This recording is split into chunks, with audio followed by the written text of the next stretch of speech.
할렐루야. 2020년 5월 2일 토요일 신성의 아침입니다. 오늘도 주님의 평강이 여러분과 함께 하시길 주의 이름으로 축원드립니다. 오늘 찬송은 279장 인내하신 구세주여입니다. 가사 불러드립니다. 인내하신 구세주여 내가 비오니 주인 오라 하실 때에 날 부르소서. 주여 주여 내가 비오니 주인 오라 하실 때에 날 부르소서. 2절 자비하신 보좌 앞에 꿇어 엎드려 자복하고 회개하니 믿음 주소서. 3절 주의 공로 의지하여 주께 가오니 상한 마음을 고치시고 구원하소서. 4절 만복 근원한 우리 주여 위로하소서. 우리 주와 같으시니 어디 있을까.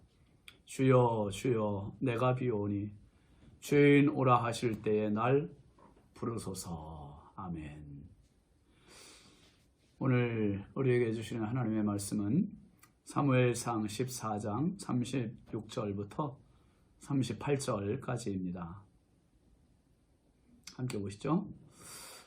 사울이 이르되 우리가 밤에 블레셋 사람들을 추격하여 동틀 때까지 그들 중에서 탈취하고 한 사람도 남기지 말자. 무리가 이르되 왕의 생각에 좋은 대로 하소서 할 때에 제사장이 이르되 이리로 와서 하나님께로 나아가사이다 하매 사울이 하나님께 묻자오되 내가 블레셋 사람들을 추격하리이까 주께서 그들을 이스라엘의 손에 넘기시겠나이까 하되 그날에 대답하지 아니하시는지라. 사울이 이르되 너희 군대의 지휘관들아 다 이리로 오라. 오늘 이 죄가 누구에게 있나 알아보자. 아멘.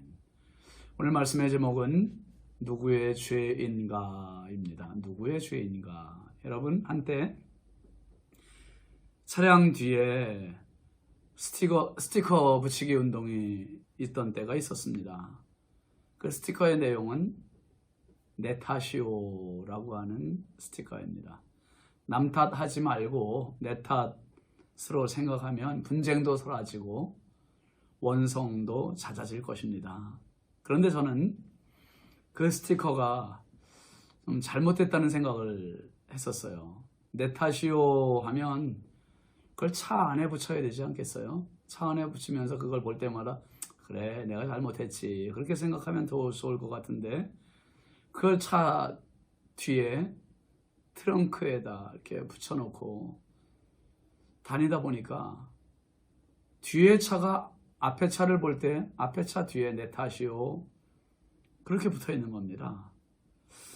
그래서 정작 스티커를 붙인 차주의 입장에서는 내 탓이요 그게 아니라 내 탓이요 하는 것처럼 보일 수밖에 없는 겁니다.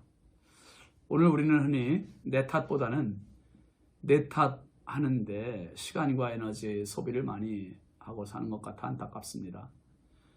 차라리 차량 뒤편에 이런 스티커를 붙이면 어떨까요? 내 덕이요. 반말해서 기분 나쁘다고요? 그래 뭐 당신 덕이요. 그렇게 하든지요. 내 탓, 내 덕, 뭐 같은 말이겠죠. 사울 왕은 아들 요나단이 특공대 역할을 해준 덕분에 믹마스에서 아얄론까지의 블레셋 사람들을 쳐서 이겼습니다. 상황이 호전되자 이 사울 왕이 백성들에게 요구합니다. 36절 한번 보시죠. 사울이 이르되 우리가 밤에 블레셋 사람들을 추격하여 동틀 때까지 그들 중에서 탈취하고 한 사람도 남기지 말자. 무리가 이르되 왕의 생각에 좋은 대로 하소서 할 때에 제사장이 이르되 이리로 와서 하나님께로 나아가사이다 하매. 지금 백성들은 하루 종일 왕이 내린 금식령으로 먹지를 못했지요. 절절절절 흐르는 그 꿀 앞에도 입맛만 다시지 먹어보지를 못했어요. 하루 종일 굶었으니 극도의 굶주림과 피로감 때문에 힘들어하고 있습니다. 이제 저녁나절에 소와 송아지 잡아서 제가 핏째 먹었지 않았습니까? 그 이제 정신을 좀 차리고 기운을 차리라 하는 그 참인데 시간도 밤입니다. 그런데 사울은 기세를 몰아내친 김에 블레셋을 완전히 전멸시키고자 백성들을 독려하고 있는 겁니다. 역시 사울의 오로지 관심은 전쟁의 승리밖에 없어 보입니다. 그의 눈에 백성들의 필요는 보이지 않습니다. 물론 왕으로서 승리해야 하는 것은 맞습니다. 그러나 어제 말씀처럼 일에 지나친 집착의 관심과 욕심 때문에 자칫 더 중요한 것을 놓치게 된다는 말입니다. 아마도 사울은 아들 요나단의 공적을 자기의 공적으로 만들고 싶었는지도 모르지요. 어쨌든 사울은 다시 백성들을 독려해서 전쟁에 나가려고 합니다. 그러자 대제사장 아이야가 하나님께 여쭈어 보고 나가자고 다시 제동을 겁니다. 37절 보시죠. 사울이 하나님께 묻자오되 내가 블레셋 사람들을 추격하리이까 주께서 그들을 이스라엘의 손에 넘기시겠나이까 하되 그날에 대답하지 아니하시는지라. 여러분, 우리가 기도할 때 하나님의 응답은 주로 세 가지 범주 안에 다 들어 있습니다. Yes, No, Yet. Yes, 알았어. 들어줄게. No, 아니야, 안 돼. Yet, 아직. 보류, 기다려. 이 응답 안에 다 들어있는데 특별히 그 보류, 아직 때가 안 돼서 기다려야 할 그러한 응답일 때 우리는 참 지칠 때가 많고요. 힘겨워해야 할 때가 많습니다. 그럴 때 자기도 모르게 더 다급해지기도 하죠. 이 보류, 옛, 아직이라는 부분은 하나님께서 침묵으로 일관하실 때가 많습니다. 기다려야 된다는 거죠. 더 기도해봐 라고 하는 의미이기도 합니다. 여러분, 기도의 지혜를 얻으실 수 있기를 바랍니다. 사울에게 주어진 전쟁에 대해서 하나님의 응답은 침묵이셨습니다. 일을 하고 싶은 욕심으로 가득한데 응답이 없으세요. 이때 사울이 하는 조치가 뭐죠? 38절 보세요. 사울이 이르되 너희 군대의 지휘관들아 다 이리로 오라. 오늘 이 죄가 누구에게 있나 알아보자. 군 지휘관들을 다 불러 모읍니다. 그리고 누구의 죄가 있길래 하나님께서 응답을 안 하시는지 알아보자고 이야기합니다. 여러분, 사울이 깨달아야 할 중요한 사실이 있습니다. 물론 타인의 잘못과 죄가 발각될 수도 있겠지요. 그러나 가장 근본적인 죄는 누굽니까? 사울 자신이었습니다. 사울 자신. 사울은 백성들에게 오로지 전쟁의 욕심 때문에 금식령 선포했지요. 어기는 자는 죽이겠다고 경고했습니다. 그로 인해 백성들은 극도의 굶주린 피로를 호소할 수밖에 없었고 무엇보다 이런 이유로 하나님께 제단 쌓는 일을 소홀히 하는 죄를 범하지 않았습니까?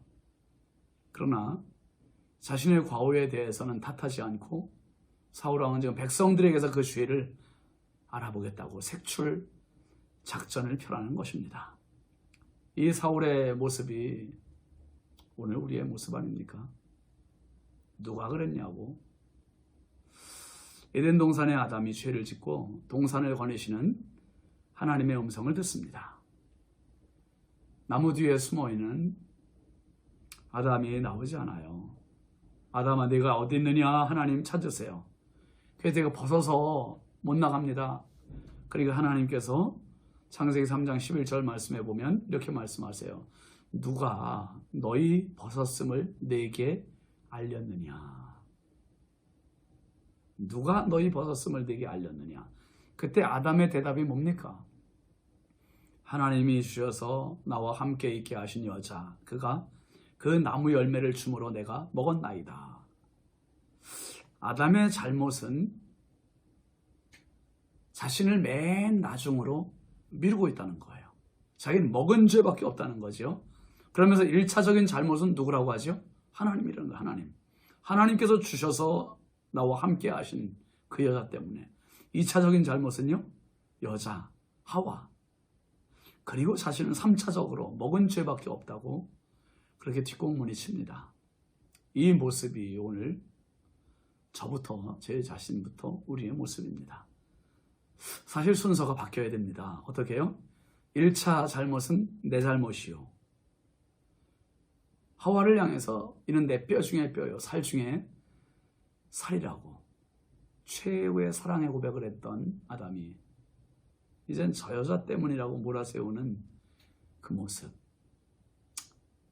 부부싸움에도 부모 자녀 간에도 이 탓하는, 지적하는 이런 부분에 있어서 우리가 한번 다시 생각해 보아야 할 문제 아닐까 싶습니다. 요한복음 9장으로 넘어가 볼까요? 날 때부터 맹인이었던 사람을 예수님께서 보십니다. 제자들이 예수님께 묻지요. 선생님, 이 사람이 맹인으로 난 것이 누구의 죄로 인함입니까? 자기 때문입니까? 그의 부모 때문입니까? 그때 주님의 대답은 이 사람이나 그 부모의 죄로 인한 것이 아니라 그에게서 하나님의 하시는 일을 나타내고자 함이야. 여러분, 찬양 중에 시선이라고 하는 찬양이 있습니다. 시선. 오늘 그 시선이라고 하는 찬양을 여러분 인터넷에서 한번 검색해서 좀 많이 유튜브에서 좀 들어보시면 좋겠어요. 참 좋은 찬양입니다. 제가 가사를 불러드릴게요. 한번 들어보시죠. 1절. 내게로부터 눈을 들어 주를 보기 시작할 때 주의 일을 보겠네. 내 작은 마음 돌이키사 하늘의 꿈 꾸게 하네. 주님을 볼 때 모든 시선을 주님께 드리고 살아계신 하나님을 느낄 때 내 삶은 주의 역사가 되고 하나님이 일하기 시작하네. 2절. 성령이 나를 변화시켜 모든 두려움 사라질 때 주의 일을 보겠네. 황폐한 땅 한가운데 주님 마음 알게 되리. 주님을 볼 때 모든 시선을 주님께 드리고 전능하신 하나님을 느낄 때 세상은 주의 나라가 되고 하나님이 일하기 시작하네. 누구의 죄인가? 눈에 불을 켜고 그 죄인을 색출하는 사울의 삶에서 우리의 시선을 주님께 드려 살아계신 하나님을 느끼고 경험하는 생명의 삶이 되시기를 축원합니다. 기도합시다. 하나님 아버지, 우리가 죄인 되었을 때 주님이 나를 위해 죽어주심으로 의인의 반열에 세워주셨는데 하나님 또 다른 죄인을 찾아 헤매는 우리의 모습은 아닌지 오늘 사울왕의 모습에서 내 모습을 발견합니다. 주님, 남들을 향한 정죄의 시선이 주님을 향한 은혜의 시선으로 바뀌는 저희들 되기 원하오니 하나님 심령을 변화시키시고 시선을 변화시켜 주옵소서. 누구의 죄인가? 나의 죄였습니다. 용서하여 주시고 하나님과의 관계, 이웃과의 관계에서 선함을 이루어가는 저희들 되게 하여 주옵소서. 오늘 한날의 삶 가운데도 우리의 시선과 주님의 시선이 만나는 축복의 하루 되기 원합니다. 예수님의 이름으로 축복하며 기도합니다. 아멘. 오늘도 마음껏 주님 바라보신 하루 되시길 바랍니다. 축복합니다. 감사합니다.